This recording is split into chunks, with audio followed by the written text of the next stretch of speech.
Next chapter royalty account. Royalty account में आपको ध्यान देना है आखिर रॉयल्टी होती क्या है।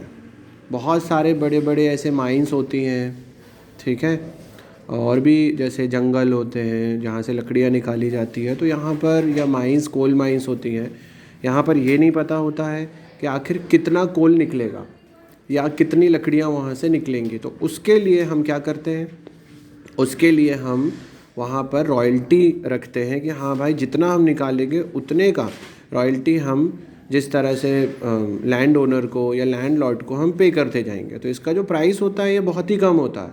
हो सकता है कि 1 ton is equals to ₹1, 1 quintal is equals to ₹10। तो यहाँ पर royalty plus short working is equal to amount paid to landlord. ये कुछ टिप्स हैं आपको ध्यान रखनी है। अगर रॉयल्टी और शॉर्ट वर्किंग, अब शॉर्ट वर्किंग क्या होती है और एक्स्ट्रा वर्किंग क्या होती है, I will explain it to you later. जैसे शॉर्ट वर्क रॉयल्टी और शॉर्ट वर्किंग को अगर आप ऐड कर दो तो टोटल पैसा किसको जाता है, लैंडलॉर्ड को। इसी तरह से short working minus short working recouped है तो ये किसको जाता है, unrecouped short working transfer to PNL account को जाता है। अब यहाँ पर कुछ है, ये एनालिटिकल टेबल सबसे इम्पॉर्टेंट है, इसके बिना आपका क्वेश्चन करेक्ट नहीं हो सकता। तो आपको चाहे लैंडलॉर्ड अकाउंट बनाने बोला जाए, चाहे रॉयल्टी अकाउंट बनाने बोला जाए या शॉर्ट वर्किंग अकाउंट बोला जाए, आप सबसे पहले एनालिटिकल टेबल बनाओगे। यहाँ पर 3 अकाउंट्स बनते हैं। सबसे पहले अगर जर्नलाइज करने के लिए बोला है तो हम जर्नल बनाएंगे। जर्नल में सिर्फ ये ध्यान देना है आपको कि रॉयल्टी मिनिमम रेंट से कम है या रॉयल्टी मिनिमम रेंट से ज़्यादा है। उसके बाद आपको ध्यान रखना है कि आपको 3 अकाउंट बनाने हैं। एक बनाना है आपको लैंडलॉर्ड अकाउंट, एक बनाना है आपको रॉयल्टी अकाउंट और एक बनाना है आपको शॉर्ट वर्किंग या एक्स्ट्रा वर्किंग अकाउंट। तो हम सबसे पहले क्वेश्चन की बात करते हैं। पहला क्वेश्चन जो है यहाँ पर रॉयल्टी अकाउंट का, a company give a mine on lease on the condition that minimum rent will be 9,000 per annum. एक कंपनी ने एक माइन दिया लीज पर और बोला कि हमको कितना रेंट चाहिए, 9,000 रुपीज़ पर एनम चाहिए, नॉट पर मंथ। रॉयल्टी कितना होगा, पर टन 50 पैसे। And short working may be recouped in first 3 years. Short working मतलब अगर किसी महीने पे आपको लॉस हो गया है तो उसकी लॉस की जो रिकवर होगा वो कितने दिन में होगा, वो आपका होगा in first 3 years of the mine lease. Production कितना फर्स्ट 3 ईयर्स का, अब यहाँ पे मेरे इसमें 2006, 7, 8 दिया है क्योंकि बहुत पुरानी किताब है। हो सकता है कि आप लोगों को काफ़ी कुछ 16, 17, 18 दिया हो। तो 2000 फॉर 12,000 टन, 19,000 और 21,000 आपको यहाँ पे जर्नल एंट्री बोली है in the book of lessee. Short working बनाना है, minimum rent and royalties account आपको बनानी है। तो सबसे पहले हमने ये क्वेश्चन देख लिया। क्वेश्चन में ये देखो आपको ईयर कौन कौन से थे, 13, 14 और 15 आपको यहाँ पर दिया गया है। आपको जो एनालिटिकल टेबल का जो फॉर्मेट कुछ इस तरह से रहेगा, year, output, royalty, minimum rent, short working, extra working, short working recouped, unrecouped short working transfer to PNL account. तो आपको 2013, 14, 15 दिए गए हैं। उसके बाद आपको आउटपुट कितना था उसमें ये दिया हुआ है, देखिए 12,000, 19,000 और 21,000। क्वेश्चन को बहुत अच्छे से पढ़ लेना। 12,000, 19,000 और 21,000। रॉयल्टी कितनी दी जाएगी, जितना आउटपुट है उस पर 50 पैसा, मतलब जस्ट हाफ। 16,000 है तो 12,000 है तो 6,000, 19,000 है तो 9,500, 21,000 है तो 10,500। रेंट मिनिमम कितना है पर एनम, 9,000, तो सब में एक सा रहेगा। अब आप यहाँ पे अब ध्यान से देखिए, आपने रॉयल्टी कितनी पे करी, आपने रेंट कितना पे किया, 9,000, और आपको रॉयल्टी कितनी मिली, 6,000। तो शॉर्ट वर्किंग हो गया 3,000 का। भाई आप 9,000 दे रहे हो, 6,000 कमा रहे हो, तो 3,000 का शॉर्ट वर्किंग। यहाँ आप 9,000 दे रहे हो, 9,500 कमा रहे हो। रेंट आप पे करते हो, रॉयल्टी आपको मिलती है, तो total short work extra working कितनी हो गई, 500। ठीक, अब रिकूप कैसा होगा, भाई 3,000 के नुकसान पे थे, 500 आए हैं अभी आपके पास एक्स्ट्रा, तो शॉर्ट वर्किंग कितने से रिकूप हो गई, 500 से। रिकूप मतलब वसूल हो जाना, ठीक है, सिर्फ 3 साल तक वसूल हो सकती है ये। तो 3,000 आपके लॉस पे थे, 500 आपको एक्स्ट्रा वर्किंग आया, तो 500 आप वसूल कर सकते हो क्योंकि आपके पास अभी 500 ही आए हैं।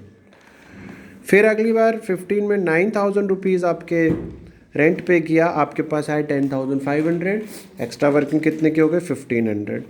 अब पूरे के पूरे 1,500 फिर आपने रिकूप कर लिए। टोटल 3,000 में से 500 एक्स्ट्रा वर्किंग थी तो 500 रिकूप हो गया। 3,000 में से 500 रुपये आपको रिकूप हुए तो बचे 2,500।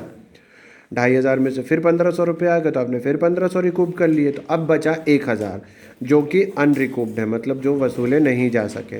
तो unrecoup short working transfer to P&L account. तो अनरिकूप कितना हो गया 1,000। ये चीज़ एक बार और वीडियो रिमाइंड करके आप देख लीजिएगा, ठीक है। अब इसमें हम जर्नलाइज करते हैं। ये जर्नल एंट्री है, फॉर्मेट भी था मगर यहाँ पर इसमें डायरेक्ट इन्होंने यहीं पर फिल कर दिया है। आपको सिर्फ इतना ध्यान रखना है, छोटा छोटा लिखाया हूँ मैंने। अगर royalty, when royalty is less than minimum rent, अगर रॉयल्टी जो है रेंट से कम है तो ये वाली एंट्री होगी, ठीक है। और अगर royalty is more than minimum rent, अगर रॉयल्टी जो है रेंट से मोर देन मिनिमम रेंट है तो ये वाली एंट्रीज होंगी। अब पहले वाले में देखना है कि क्या ज़्यादा है। रॉयल्टी 6,000 की, रेंट 9,000 का, तो रॉयल्टी कम है।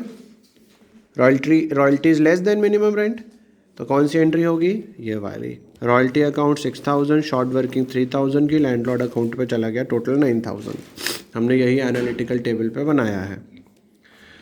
फिर landlord account to bank account, being payment made to landlord, payment आपने लैंडलॉर्ड को कितना दिया, आप कम कमाओ या ज़्यादा कमाओ उसको तो आपको पूरा पे करना पड़ेगा, जो रेंट आपकी बात हुई है, तो 9,000। फिर उसके बाद being royalty transfer to P&L account, आपने रॉयल्टी कितनी ट्रांसफ़र करी है P&L अकाउंट में, एनालिटिकल टेबल में देखना, रॉयल्टी के कॉलम पे 6,000 दिया हुआ है। ये कब, when royalty is less than minimum rent. फिर अगले वाले में बात करते हैं। अब यहाँ पर क्या है, royalty is more than minimum rent, royalty 9,500 की है, मिनिमम रेंट 9,000 का, तो ये वाली एंट्री। व्हेन, ये लिखा हुआ है देखिए यहाँ पर, when royalty is more than minimum rent, तो रॉयल्टी कितनी है, इसकी एंट्री अलग है, 9,500 टू लैंडलॉर्ड अकाउंट। फिर यहाँ पर लैंडलॉर्ड कितना 9,500 से, बैंक कितने का 9,000 से, यहाँ पर शॉर्ट वर्किंग कितने की हो गई थी।